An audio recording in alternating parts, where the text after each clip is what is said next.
I know, me too. Not So, have a bad day. welcome to the Here in the club. last couple of races, and All right, Kyle. we'll wait and see how the drivers are able to react Let me moving make sure you're forward. turned But up. Please don't scream too now we much. get to see what Everybody, Kyle good John's luck. going to I do love all the way in the back everyone. with I got the. his extremely quick machine that we saw during practice. If that can translate, I got well, no. as I far as got the drivers that are going to my. be up front, how they're going to be reacting. I got We know my Blaine Atkin's recording going going to on, be man. extremely aggressive, but the loose sensation That's just we've gonna go up already for the seen during YouTube. No, you can practice talk. and Just qualifying, that's not be a good good news boy. for the 05 that we saw that So, by the way, everybody watching the stream, you might see that the cars might be painted differently in the race. In the race stream down in the bottom left, that's because those are iRacing paint jobs, and I can't use those. Those are something called whatever. Anyways, so yeah, those paint jobs don't work with me. But anyways, just keep track of the numbers. That'll work. The Nashville winner Jacob Putman, as well as the 57 of Caden Thur, who's always been a threat to start up at the front. Yeah, Thur's been great at qualifying. It's when the race comes around, that consistency just does not translate over. And now not going to be looking like he's going to be starting the race. But up front, Hank Steinmiller, Gerald Campbell. Who's going to be able to get this thing done? Our top three did get a little bit of bonus points to work with. Now we'll see who can get some more bonus points and where they'll finish here Just had to tonight. check something, and we're good to Under go. a mile, so these drivers will have 2 pace laps to think about how they're going to approach going into turn 1 on lap 1. And the lights are on here, Sam, as well. I mean, we ran practice under daylight conditions, twilight conditions for qualifying, so is it going to be a different feeling for these drivers going into turn 1? Now the track might have cooled down a bit.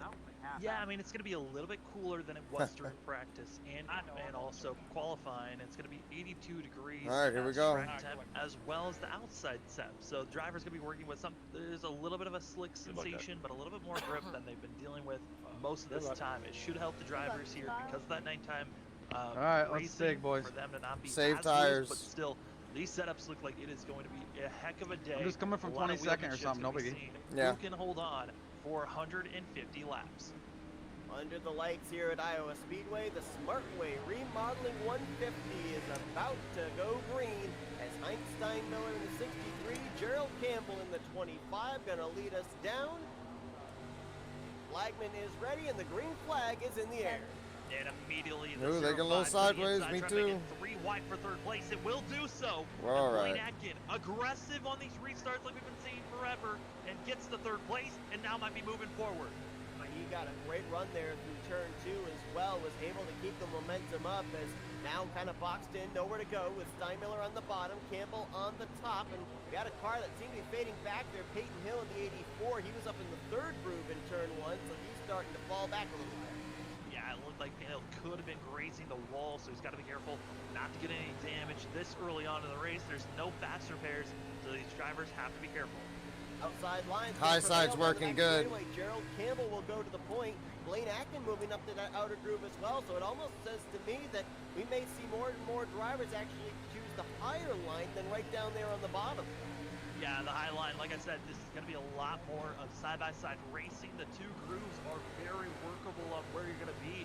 But on these front and straightaways... Oh, got a spinner! Seth Harrelson off in turn 2. No caution. He's going to be all the way on the inside, trying to get back on track, and will do so. Will stay green as up front, still side-by-side action. Blaine Atkin to the point as he's almost clear, and Hank Steinmiller just lingering and waiting. So impressive, the run that he's able to get off the corner. You saw him get a great launch off of turn 4. We saw him get a launch off turn 2 on the very first lap, but he wiggled there. Yeah. Into the wall goes Blaine Atkin.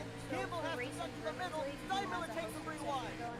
Somehow they were able to back off and give the 05 some room, but that damage that we just saw Blaine Atkin get, it shouldn't be too bad hurting him on this long run, but could be something that affects him later on this race. Yeah, here a lot of the short tracks that we're going to. How you doing, Kyle? The season, I would say that more than likely Iowa is the one with the longer straightaway. Work that high side, buddy. It's rolling. Here than it would have last week at USA or at Dover that we're going to next week. Yeah, that's the biggest thing. You got to be careful with the damage that you're going to be ensuing. Payne Hill has dropped all the way back to 7th place. Looking at some drivers that are able to make some moves forward. John Weitendorf has been able to go up 1 position, and Jake Hounshell started back in 8th place. He's now up to 6th. He actually just took the 5th position away from John Whitendorf there through turns 1 and 2. Now Whitendorf goes back to the bottom, trying to take the spot back. Up further ahead of them, Joseph Causey. He's got thoughts on 3rd place with Joe Campbell, and now Steinmiller, he's going to try and go back to the lead. Makes sense. This is the biggest difference that we've been seeing, the evolution of Blaine Atkin throughout the season is Blaine used to be the driver that would get up front and just push as hard as he could to try to build up as big of a gap as possible. And now we're seeing Blaine Atkin possibly thinking, save tires, even though I'm one of the fastest cars out here. As Gerald Campbell gets out of shape and able to hold on and stay off the wall. Well, I almost wonder, too, if maybe we're starting to see the aggressiveness that we're used to out of Blaine Atkin taper off a little bit, because if you remember back, we think back to the 87 series, where they had faster pairs available. There's no faster pairs available now, so it's almost as if you have no choice but to kind of change up your racing style and your level of aggressiveness. The only race that we've seen the aggressiveness work out for Blaine Atkin has to be back at Richmond, where he just dominated, and everyone else was thinking the tires were going to drop off, and they never did. I think that's a scenario that would fit Blaine Atkin the most, with that aggressive temptation that he has to just push as hard as he can. But at the moment, staying and waiting is Hank Steinmiller. He's staying up front and doing a great job, as really we're seeing the rest of the back slowly gain up to what our front 8 were. But man, looking as Causey side by side, still being challenged here by Jake Hounshell. And I gotta wonder too, at what point, I know that obviously the cooler track conditions will make this not happen quite as early. Whoa, as Mary gets moved back there. But I definitely know that this type of a racetrack, the kind of gradual banking you've got going into the corner, it is going to kill that right front. And if you're down that inside line, there's gonna be a point in this run where your car's gonna wanna go straight, and you're gonna have to back off even more to compensate for it. I'm seeing these side-by-side battles with drivers driving it deep into turn 1. It's kind of making me nervous with them coming off of turn 2. All right, we're doing good so far, buddy. At least the first 25 Working our way through the field, not too bad. Fucking off some laps. I've been running the high side pretty much the whole race, Kyle. From one another. I got to give credit though to Kyle Johnson. It's feeling good. Talk about how he had a terrible qualifying run. He got into the wall, started to look back in 20th place. He's now moved up to 11th and continues to charge forward. This 88 machine looks extremely quick and one of the fastest cars on track. Oh no, he just got an AJ DeMarzo. We were just on board with him as he got into the left rear of the 5 machine. DeMarzo, I think, is still going. The caution has not been displayed yet. Yeah, it looked like he thought he was going to be clear trying to go down, but the 5 could have backed off way sooner. But that's going to be hurting also Hamlin a lot. He got into the wall. Man, that is hard racing and really expecting. I didn't know which direction this guy was going, and I just ran him over. That's going to affect you all right? Johnson's momentum up to the front of the field. He would have gotten at least some contact. Looks like you're all right on the stream. Front of his machine, right around that right front headlight. Yeah, I'm going back and re-looking at it, and it looks like the 88 might have gotten away with even that contact. Not as much damage as I was expecting him to see. I think really Kyle Johnson lucky there, but it's the 5 of AJ DeMarzio that is not lucky with a hard contact right side into the wall. 2 drivers flying up through the field. Kyle Johnson, who started back in 20th, and you're looking here at the AC Delco Chevrolet, and Christopher Morse Jr., who started back in 21st. He's now up to 12th. Oh no. Yeah, right now, Kyle Johnson's going to be about I touched the 3.1 wall seconds back from our leader. like an idiot. Christopher Morse Jr. is going to be about 3. Damn. Back that ain't good. Leader, but still, both those drivers extremely quick. Based off the lap times that they're putting down, though, they could be competing up front with our top 3. Steinmiller has pulled away by about 3 car lengths over Blaine Atkin. You're looking here at the battle for the 3rd position. Campbell, Causey, Jake Hounshell, and John Whitendorf. As now the 0-2 pushes up the track. He actually almost got the wall there. He went so wide off the turn. Yeah, he was feeling a lot of pressure there from Whitendorf, and that made Whitendorf now have to back off. I see you, Kyle. What's up, buddy? Continuing to just race so hard up front and throughout the pack, really not giving an inch.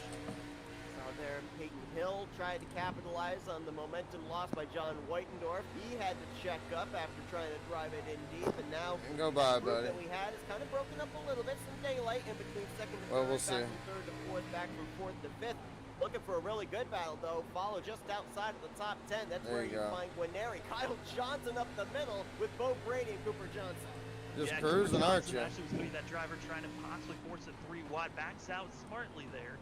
Now he's got to be worried about the 3, but Kyle Johnson able to get Bo Brady out of the way. Bo Brady drifting down into Cooper, and you know, that little bit of a pinch off the corner to try to hold that car down, it's so smart to be trying to pinch the car because of how loose everyone's been on the inside. Kyle Johnson now trying to get by Granary, and he's got to be careful on the inside. How loose we are going to continue to see these cars get the longer the run goes on.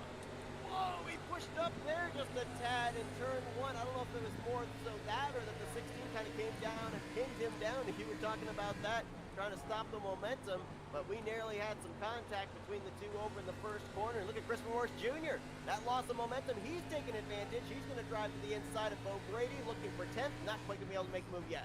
Granary's got to be careful. Kyle Johnson's in the same exact spot that he was in when he almost spun around the 5 machine. And this is the same spot, same scenario. Could be a bump trying to get that 16 car out of shape. Well, he definitely did. The 16's back again, swinging around on a straightaway. And he had that 88 almost lifting his rear tires off the ground. Kyle Johnson saying, hey, I'm here, let me by. And sometimes, especially early on this race, it might be better just to actually move out of the way. Let that driver by, because you don't want that coming back to haunt you later in the race. Yeah, I mean, you easily could be taking both drivers out, and especially with how close everyone is, a little bit more contact between the 16 and the 88. But the more that they keep on battling as hard as they are, they're bringing in the 3 drivers behind them of seeing Brady, Morris, and then also Johnson just waiting, but they're stuck. And if any contact that could be spinning up the 16 or the 88, they're going to be sitting ducks to be involved in that incident. Twice we've seen Kyle Johnson get up to the back bumper of the 16, and we know that at a short track, patience will soon run out. And so you got to wonder if Kyle Johnson is up there a 3rd time, what is he going to do? Will he look to the inside here in turn 1, or will he maybe try and move that 16 up the hill again?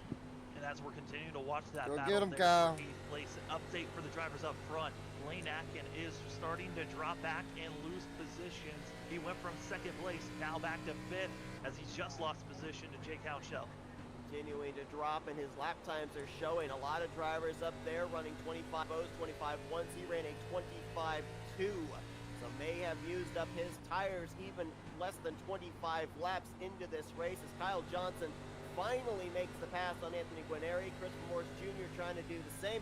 Might also be the same scenario here for the 16 because you spend so much time battling with a driver to hold your position. Next thing you know, your tires are gone. Yeah, I mean, we've been seeing Kyle Johnson just trying to pave a way, and the driver that's just been following this pavement being made is the 3 of Christopher Morris Jr. He might not be in complete disaster here with how hard they've been pushing.